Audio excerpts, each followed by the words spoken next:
Most people who buy a home ice cream maker pick the wrong one, and they find out only after the first batch comes out icy and grainy. The machine isn't broken. They bought the wrong type for how they actually cook. By the end of this, you'll know the 3 best home ice cream makers ranked, the right one for your kitchen, and the one type to avoid unless you truly want the mess. Here's the one idea that decides everything. Smooth ice cream comes from freezing the mix. Fast, because fast freezing makes small ice crystals, and small crystals are what your tongue reads as creamy. Slow freezing makes big crystals, and big crystals taste icy. Every machine here is really just a different answer to one question. How fast can it freeze your mix while it churns? Keep that in mind for all 4. Number 3, Ninja Creamy. The Ninja Creamy works differently from a normal machine. You don't churn a liquid. You freeze your base solid in a tub for 24 hours. Then the machine shaves the frozen block into a soft, creamy texture with a fast spinning blade. It's part ice cream maker, part food processor. Reviewers who tested it side by side with traditional machines found the creamy made some of the smoothest results of the group. And it does far more than ice cream. One model offers up to 11 programs, including sorbet, gelato, milkshakes, and frozen yogurt. For a family that wants variety and likes to experiment, it's the most fun machine on this list. 2 honest notes. You must plan 24 hours ahead because the base has to freeze solid first.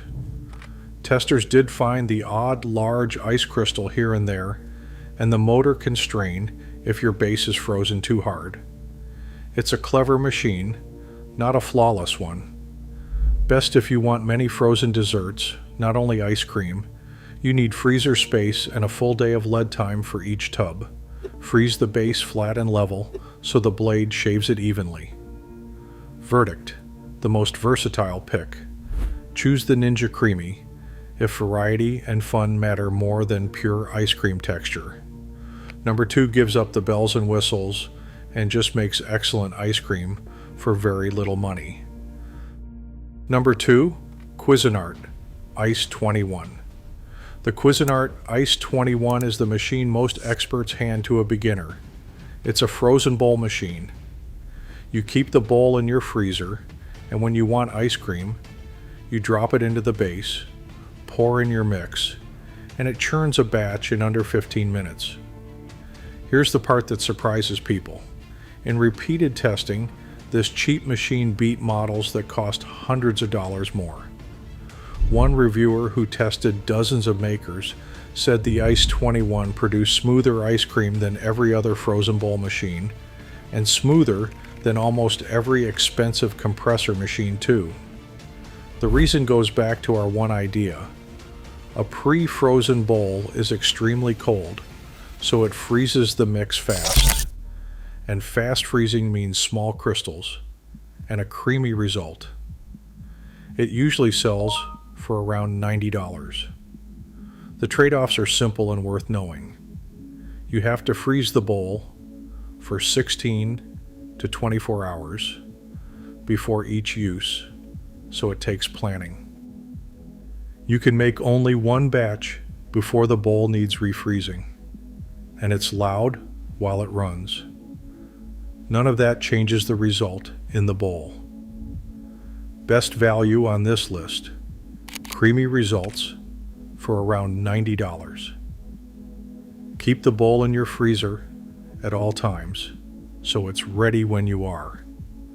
One batch per freeze, so buy a second bowl if you entertain often. Verdict: the smart money pick. If you want the creamiest ice cream for the least money, the Cuisinart Ice 21 is hard to beat. We're halfway. Number 1 removes the only real annoyance of the Cuisinart, the waiting. If you already own one of these machines, Tell me in the comments which one and what flavor you make most. I read them, and the best stories shape the next video.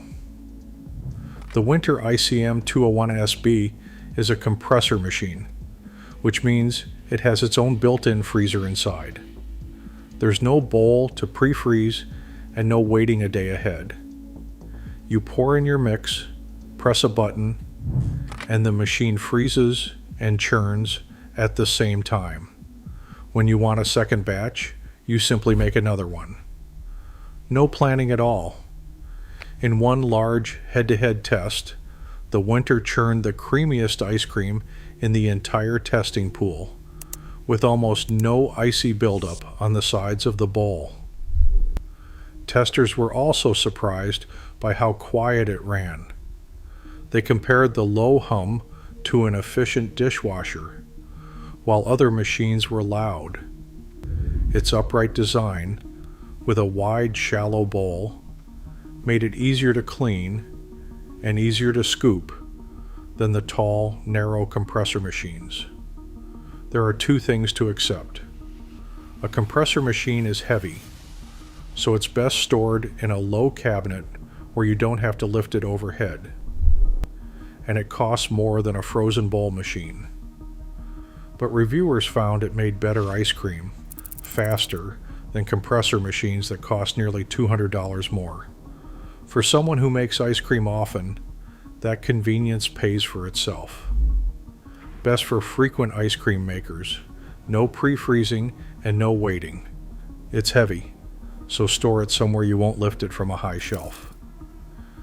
The built-in compressor means back-to-back batches whenever you want. Verdict: the best overall. If you make ice cream often and want zero waiting, the Winter ICM 201SB is the one to own. The one to avoid: rock salt and ice bucket machines. Now the warning: the cheap old-fashioned bucket machines that use rock salt and ice look tempting because the price is low and they make large batches. Models like the Hamilton Beach 4-quart bucket and the Nostalgia bucket fall into this group. For most people, this is the type to avoid, and the reasons are practical, not about taste. Testers measure the downsides clearly. These machines are exceptionally loud, so loud that reviewers wore earplugs or noise-canceling headphones while churning and could barely hold a conversation in the room. Every single batch needs 8 to 15 pounds of ice and around 3 cups of rock salt. When you're done, you have to dispose of 12 to 15 pounds of half-melted ice and salty brine, and testers said it made a mess across the counter almost every time, even with a tray underneath. To be fair, the ice cream itself can taste good, and if you specifically want huge batches for a big family party, this type has a place. But for normal home use, you're buying noise, heavy lifting, and a wet, salty cleanup every time. The machines above give you creamier results with none of that. Skip this type unless you truly need very large party batches. Budget for ice and rock salt as an ongoing cost. Every batch needs both. If you want cheap and creamy instead, the Cuisinart Ice 21 is the better buy. Avoid: for everyday home use, skip the rock salt bucket machines. The noise, the lifting, and the salty mess aren't worth it. 3 things people say when choosing an ice cream maker, and the honest answer to each. First, isn't the most expensive machine always the best? No. In testing, the $90 Cuisinart beat machines that cost hundreds more. You pay extra for a compressor's convenience, the no waiting part, not for better ice cream.